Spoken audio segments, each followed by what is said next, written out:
8,800 કરોડનું બજેટ પણ વાંચનાલયમાં વિદ્યાર્થીઓ માટે ખુરશીની ઘટ.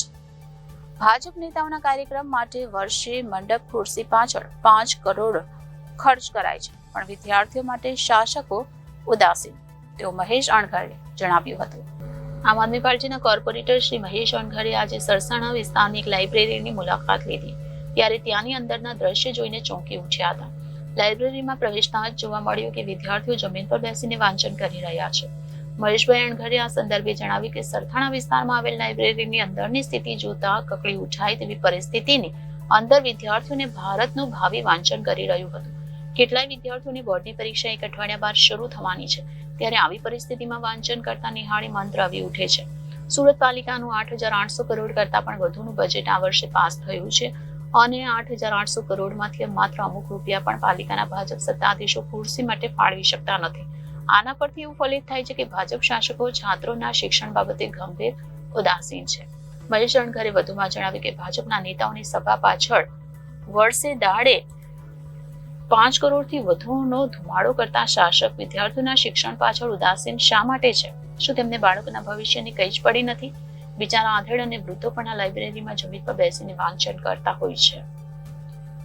મહેશ અણઘરે આ બાબતે લાઇબ્રેરીના મેનેજમેન્ટને વાત કરતા જાણવા મળ્યું કે ખુરશીઓની માંગ બહુ પહેલાથી જ કરી છે, પરંતુ શાસકો આ બાબતે ઉદાસીન છે તેવું જાણવા મળ્યું હતું.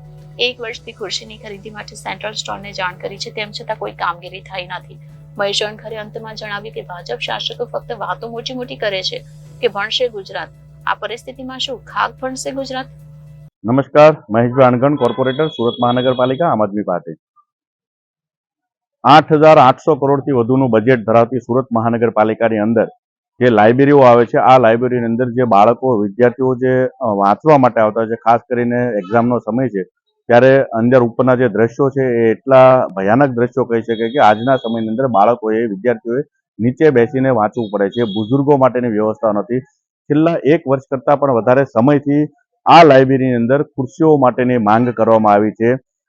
નર્મદ લાઇબ્રેરીની અંદર જે અધિકારીઓ બેસે તેમની સમક્ષ પણ આ માંગ મૂકવામાં છે. એ પણ અધિકારીઓ મજબૂર છે કે સુરત મહાનગરપાલિકાને અમે આના પહેલા પણ જે સેન્ટ્રલ સ્ટોર છે ત્યાં 1,000 કરતાં પણ વધારે ખુરશીઓની ડિમાન્ડ કરેલી હતી, પણ આજ સુધી એ ખુરશીઓની સપ્લાય થઈ શકી નથી.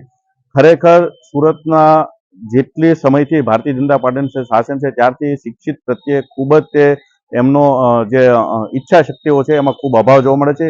ભારતીય જનતા પાર્ટી ઈચ્છતી જ નથી કે બાળકો શિક્ષિત બને, અને એનું જ આ પરિણામ છે કે આટલી સરસ મજાની જે લાઇબ્રેરી છે, લાઇબ્રેરીની અંદર લાઇબ્રેરીનું સ્ટ્રક્ચર બનાવી લીધું છે એટલે કોન્ટ્રાક્ટરને લાભ મળી ગયો, પરંતુ એમને બેસવા માટેની જે વ્યવસ્થા છે, ખુરશીઓની જરૂરિયાત હોય છે, એ જરૂરિયાત પૂરી કરવા માટે સદંતર નિષ્ફળ છે. આવી અસંખ્ય લાઇબ્રેરીઓ છે કે જ્યાં બાળકોને ભણવા માટેની જે વ્યવસ્થા કરી છે, પરંતુ બેસવા માટેની કોઈ પણ વ્યવસ્થા નથી. 10માંથી 12થી લઈને કોલેજ સુધીના વિદ્યાર્થીઓ છે, પોતે અહીંયા તમે જુઓ કેટલી ગીચ સંખ્યાની અંદર બેઠા છે અને નીચે બેસીને ભણવા મજબૂર થવું પડે છે. આ ખરેખર ખૂબ દુઃખદ વાત છે. રિપોર્ટર તેજ પ્રજાપતિ, જનાદેશ ન્યૂઝ, સુરત.